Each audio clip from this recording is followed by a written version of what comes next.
Bismillahirrahmanirrahim.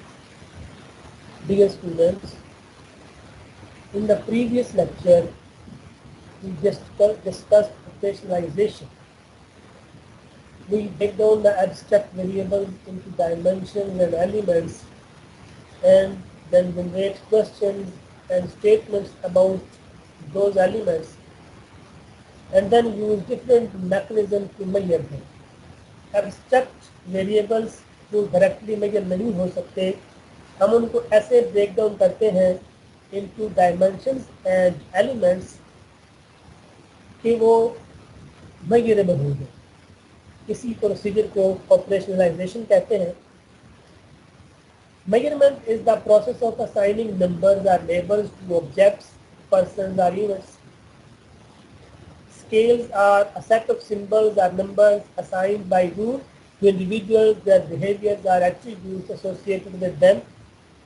Previous lecture में हमने एक abstract variable time management को measure किया था. उसके अंदर different statements थी. हमने हर statement को 5 मार्क्स ऑप्शन दी इंडिविजुअल्स को, उनमें से किसी एक को वो टच करें और फिर उनके जो मार्क्स आखिर पर ऐड किए. ऐड अप करने के बाद हम समझते हैं कि वो वेरिएबल अब मेजर हो गया. तो ये सारा प्रोसीजर जो है उसमें हम सिंबल्स और नंबर्स असाइन करते हैं. स्केल्स 4 किस्म के हमने स्केल करे थे जिनको हम यूटिलाइज किया. जिन स्केल्स को हमने नॉमिनल है, it just splits the data into groups. Nominal scale या नॉमिनल लेवल ऑफ मेजरमेंट जो है ये डाटे को सिर्फ कैटेगरीज में डिस्ट्रीब्यूट करता है, लेकिन ये डाटे को किसी असेंडिंग और डिसेंडिंग ऑर्डर में अरेंज नहीं कर सकता. ऑर्डिनल लेवल जो है, ऑर्डिनल स्केल या ऑर्डिनल लेवल ऑफ मेजरमेंट, ये डाटे को कैटेगराइज भी कर सकता है और साथ असेंडिंग या डिसेंडिंग ऑर्डर में रैंक भी कर सकता है. लेकिन इसके अंदर एक खामी जो है वो ये होती है कि जो कोई सी दो वैल्यूज के दरमियान अगर हम डिफरेंस को मेजर करना चाहें तो वो हम मेजर नहीं कर सकते. जैसा कि गुड, वेरी गुड और एक्सीलेंट है. गुड, वेरी गुड और एक्सीलेंट 3 कैटेगरीज हैं और इनको हम असेंडिंग या डिसेंडिंग ऑर्डर में अरेंज भी कर सकते हैं. लेकिन गुड और वेरी गुड के दरमियान कितना डिफरेंस है या वेरी गुड और एक्सीलेंट के दरमियान कितना डिफरेंस है वो हम मेजर नहीं कर सकते. ये वाला काम इंटरवल स्केल करता है. इंटरवल लेवल ऑफ मेजरमेंट वो कैटेगरीज में भी डिस्ट्रीब्यूट करता है, रैंकिंग भी कर सकता है और कोई सी दो वैल्यूज के दरमियान जो डिफरेंस है वो कितना है उसको भी मेजर कर सकता है. लेकिन उसका एक ड्रॉबैक है कि उसके अंदर जीरो नहीं होता. अगर कोई चीज़, किसी चीज़ की गैर मौजूदगी को मेजर करना हो तो हम जीरो से मेजर करते हैं, वो नहीं होता. और ये वाली जो प्रॉपर्टी है वो रेशो स्केल के अंदर होती है या रेशो लेवल ऑफ मेजरमेंट के अंदर होती है. उसके अंदर ये चारों प्रॉपर्टीज होती हैं: कैटेगराइज करना डाटे को रैंक करना, असेंडिंग या डिसेंडिंग ऑर्डर में जो डिफरेंट वैल्यूज के दरमियान डिफरेंस है वो मेजर करना, और उसमें जीरो वैल्यू भी होती है. तो ये 4 किस्म के स्केल जो थे हमने वो यूज़ किए थे किसी भी क्वेश्चनर को डेवलप करने के लिए या इंस्ट्रूमेंट को डेवलप करने के लिए. Using this scale we complete the development of our instrument. Instrument को हम क्वेश्चनर भी कहते हैं, इंस्ट्रूमेंट भी कहते हैं, which is further use to measure the concept और एब्स्ट्रैक्ट वेरिएबल. डेवलप कर लेते हैं तो ये एक हमारा जो ऑब्जेक्टिव है वो अचीव हो जाता है. लेकिन इससे आगे एक नया स्टेप है जो एक इश्यू हो सकता है. What is that step? We need to check whether these instruments accurately measure the concepts. जो कंसेप्ट मेजर करने के लिए हमने ये इंस्ट्रूमेंट डेवलप किया है, क्या वो इंस्ट्रूमेंट उस कंसेप्ट को मेजर करता है? फॉर एग्जाम्पल हमने एक इंस्ट्रूमेंट डेवलप किया सेटिस्फैक्शन के लिए, सेटिस्फैक्शन ऑफ इम्प्लाइज के लिए. अब हम उसको चेक करते हैं कि क्या वो इंस्ट्रूमेंट जो इम्प्लाइज की सेटिस्फैक्शन को मेजर करता है कि नहीं करता है. इसको हम कहते हैं goodness of major.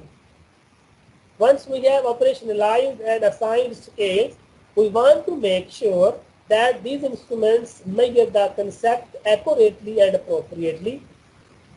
whether that instrument measures what is supposed to be measured, क्या वो इंस्ट्रूमेंट वही मेजर करता है जिसको हम मेजर करना चाहते हैं। प्रीवियस लेक्चर में एक डिस्कशन भी हुई थी कि बाज़ बात ऐसा होता है कि हम परफॉर्मेंस को मेजर करने जा रहे हैं, लेकिन उसका एक कोरिलेटेड वेरिएबल है मोटिवेशन।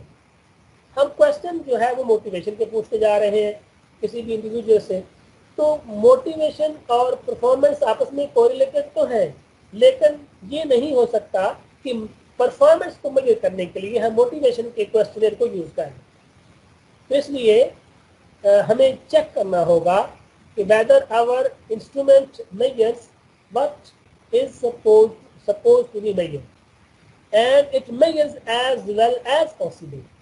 जितना भी ज्यादा अच्छा हो सकता है उतना ही ज्यादा अच्छा मेजर करें। Goodness, it is called goodness of major.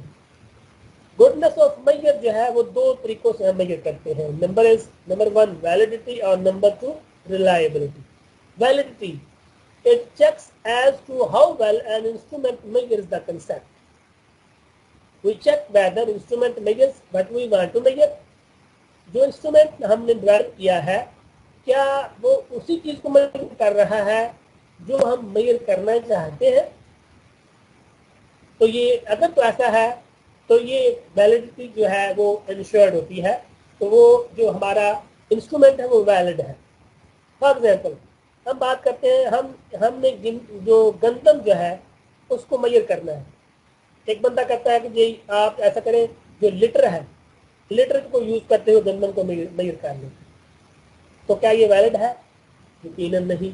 Litre को हम यूज नहीं कर सकते गंदम को मेजर करने के लिए। गंदम को तोलने के लिए हम एक तराजू लेंगे और उस तराजू के जरिए से तोलेंगे।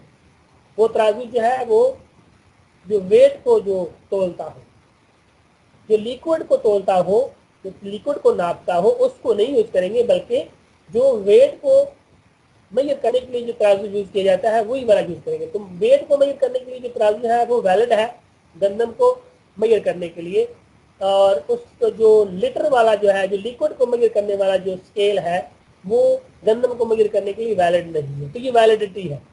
तो जो चीज हम मेजर करना चाहते हैं, क्या हमारा स्केल वही चीज मेजर करता है?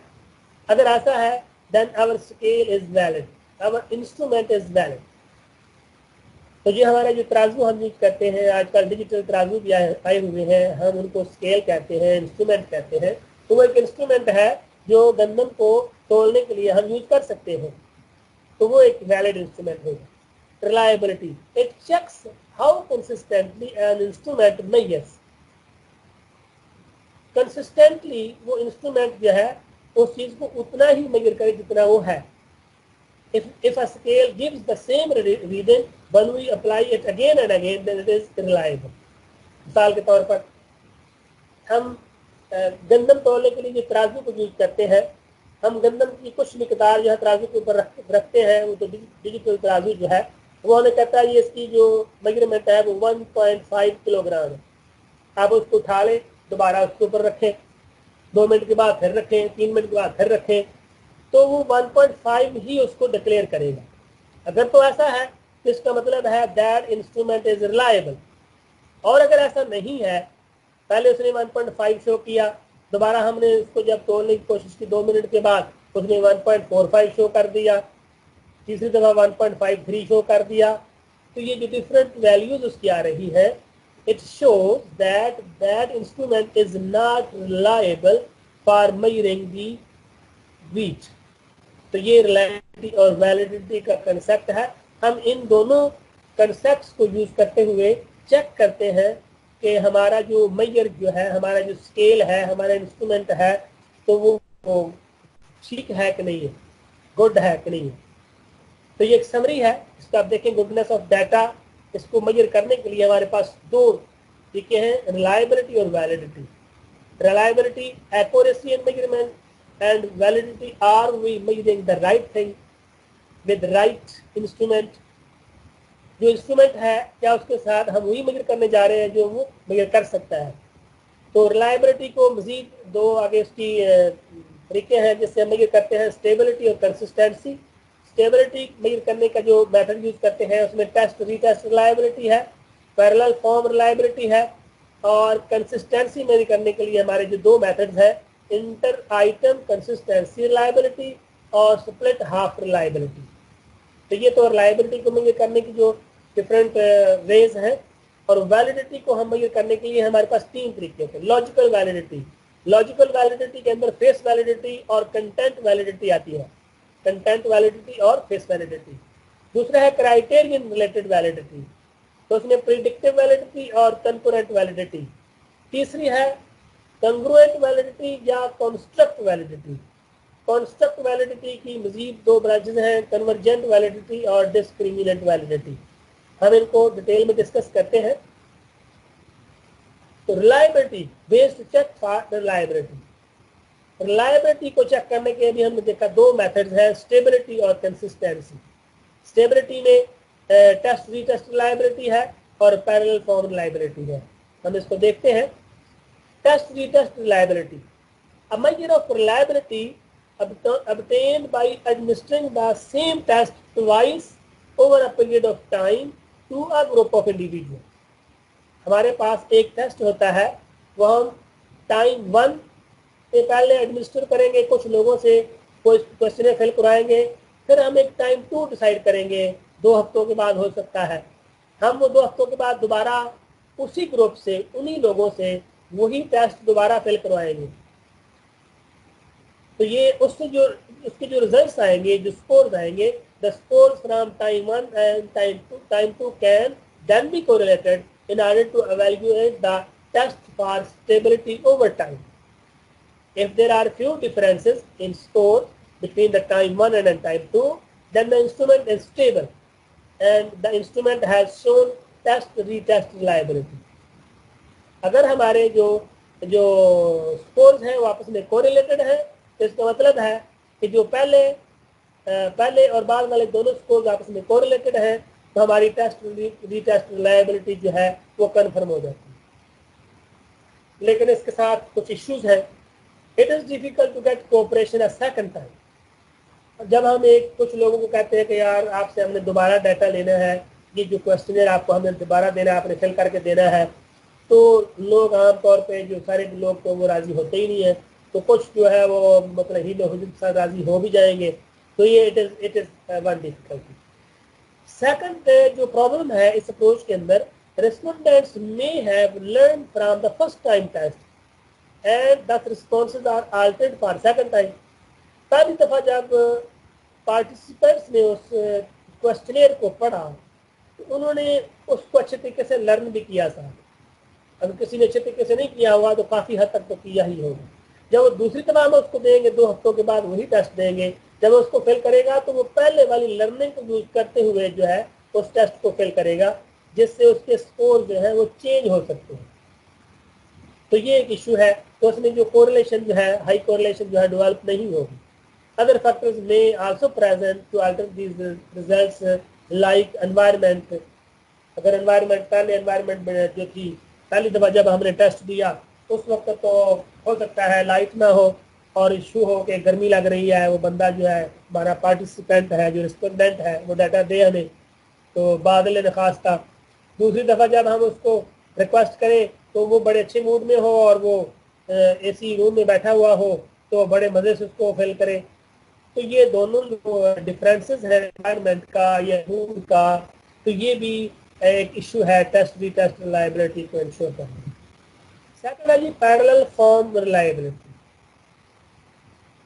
Produce a large set of questions to evaluate the same thing, then divide these randomly into 2 question sets।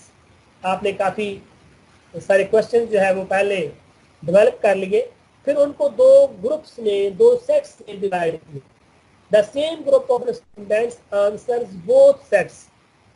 आपने पहले एक सेट दिया एक ग्रुप ऑफ इंडिविजुअल्स को, और फिर आपने दूसरा जो टेस्ट था फिर उसी ग्रुप ऑफ इंडिविजुअल्स को दोबारा दिया। And you calculate the correlation between the, वो जो भी स्कोर्स आएंगे उनके दरमियान कोरिलेशन को आप फाइंड करते हैं। If the scores obtained from these tests are highly correlated, the instruments have equivalent form reliability। अगर तो कोरिलेशन अच्छी आती है तो ठीक है, अगर कोरिलेशन ठीक नहीं आती तो इसका मतलब है कि हम पैरेलल फॉर्म रिलायबिलिटी जो है वो अचीव नहीं कर सकते। अच्छा, इसके इस अप्रोच के अंदर क्या इशू है?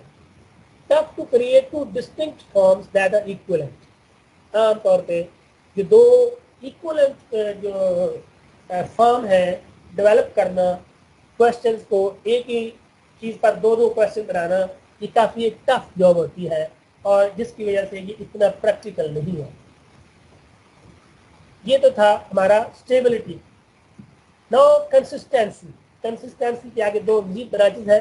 Number internal consistency.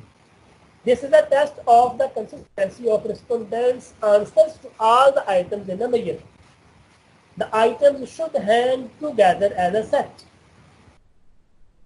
It means the items are independent measures of the same concept, therefore they will be correlated with one another. Internal consistency reliability, आपने जो एक कंसेप्ट है, एक एब्स्ट्रैक्ट वेरिएबल है, फॉर एग्जांपल टाइम मैनेजमेंट की हम बात करें तो उसके जितने भी स्टेटमेंट्स होंगे, जितने भी क्वेश्चन होंगे या आइटम्स होंगी उस क्वेश्चनर के अंदर, वो सारी क्योंकि टाइम मैनेजमेंट को नहीं कर रही है, इसलिए they should have high correlation, they should hang together as a set. तो उनके दरमियान आपस में एक ही कंसेप्ट को मेजर करने वाली जो इंडिपेंडेंट आइटम्स हैं, अगर वो आपस में बहुत कोरिलेटेड है, it means internal consistency reliability is achieved. In split half reliability, a test for a single knowledge area is split into two parts, and then both parts are given to one group of students at the same time. The scores from both parts of the test are correlated. यहाँ पर भी ये है कि आपने जो एक test को दो हिस्सों में डिवाइड किया और दोनों पार्ट्स जो थे सेम ग्रुप ऑफ इंडिविजुअल्स को दिए और उनको जो दोनों के स्कोर जो है वो आपस में हाईली कोरिलेटेड होने चाहिए। फॉर एग्जाम्पल हम बात करते हैं कि 10 हमारे पास फॉर एग्जाम्पल 10 क्वेश्चन है, हमने पहले 5 क्वेश्चन जो थे अलग कर लिए, दूसरे 5 क्वेश्चन है अलग कर लिए, स्प्लिट हमने हाफ हाफ कर लिया। हमने एक ग्रुप को दिया जो वही 5 क्वेश्चन दिए, उन सब ने उनको सॉल्व किया।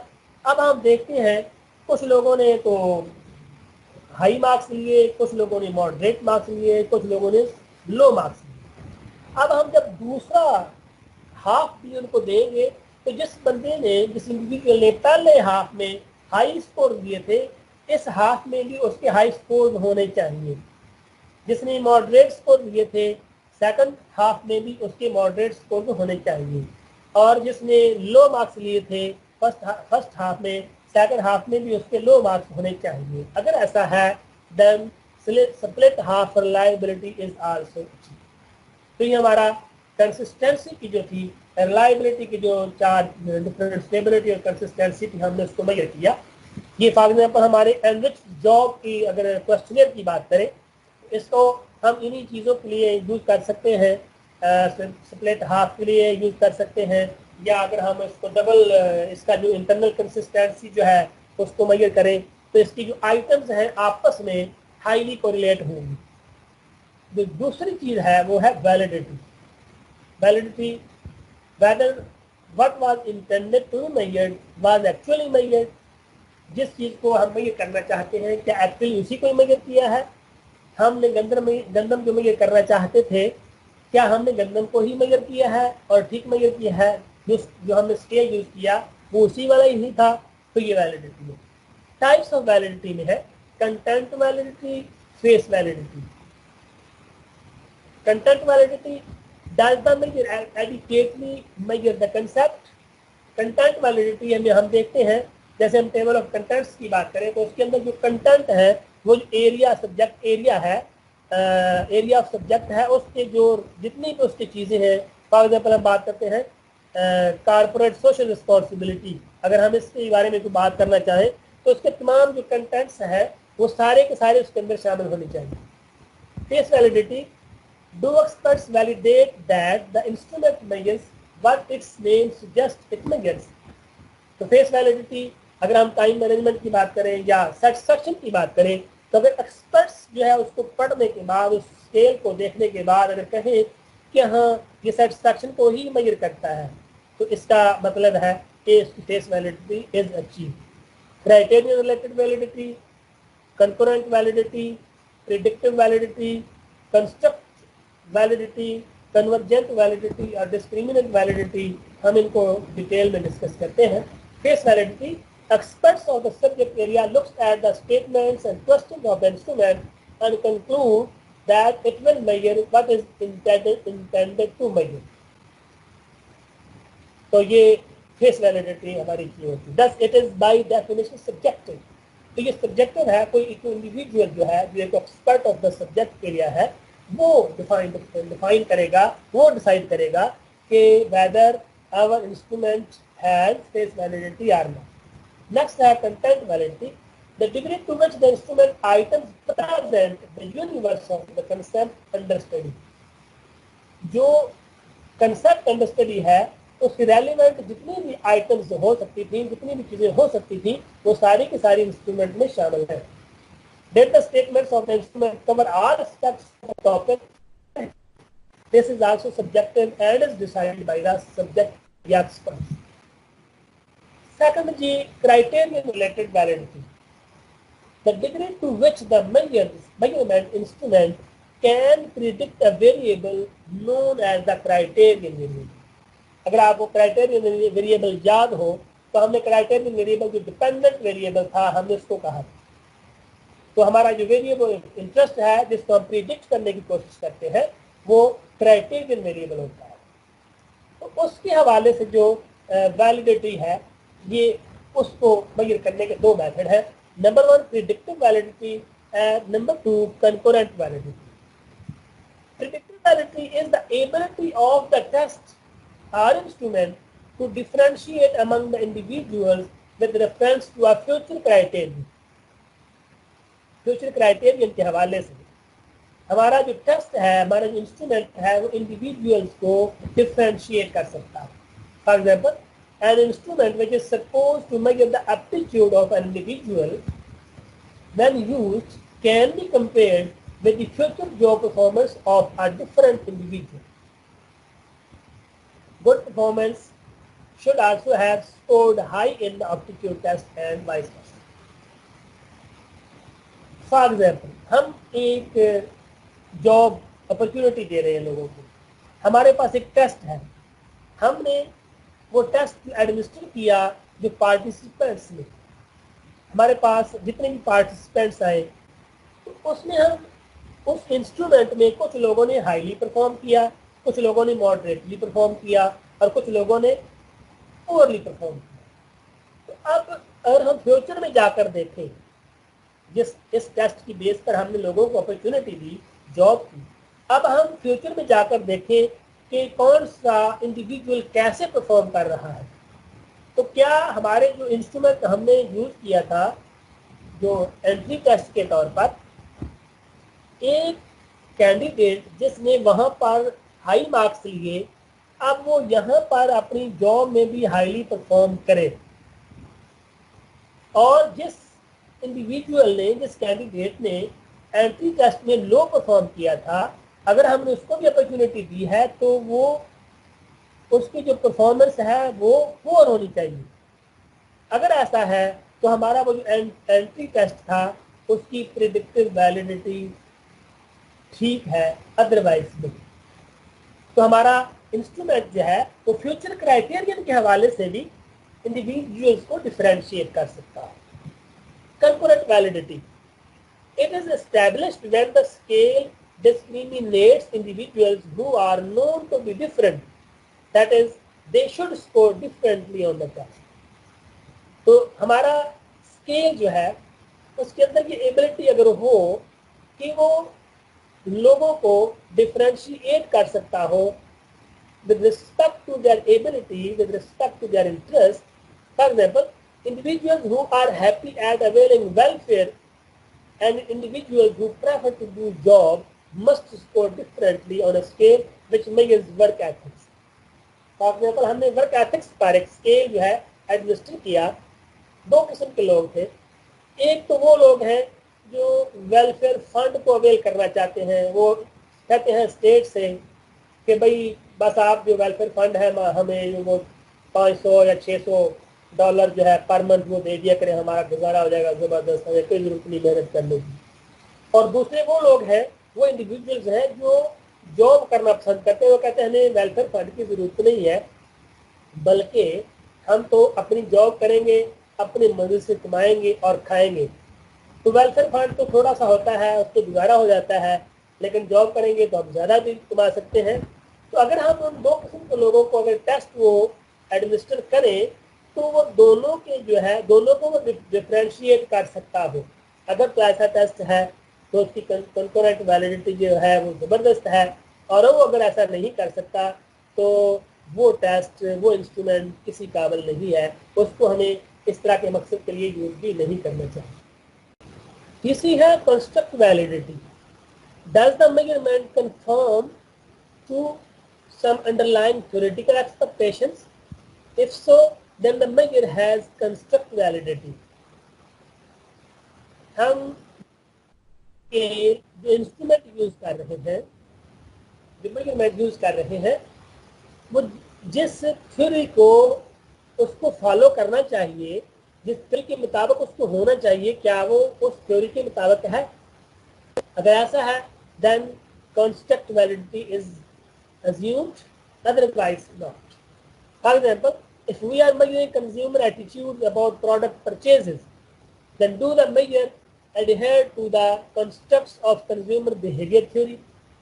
अगर हम consumer attitudes की बात करें, उनको measure करने जा रहे हूँ, then our measurement, our scale, our instrument should conform the constructs of consumer behavior.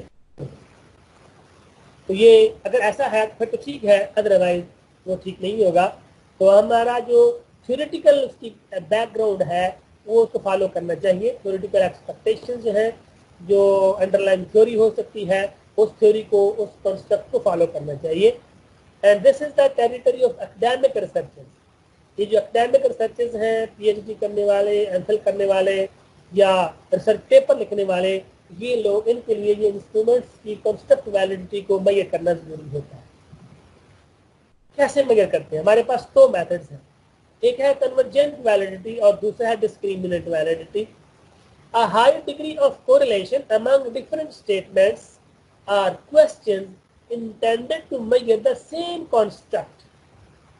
एक कॉन्स्ट्रक्ट को या एक कंसेप्ट को, एब्स्ट्रैक्ट कंसेप्ट जिसको हम मेजर करने जा रहे हैं, उसको मेजर करने के लिए हमारे पास जो इंस्ट्रूमेंट के अंदर जितनी भी स्टेटमेंट्स हैं या जितनी भी आइटम्स हैं, वो आपस में they will be highly correlated.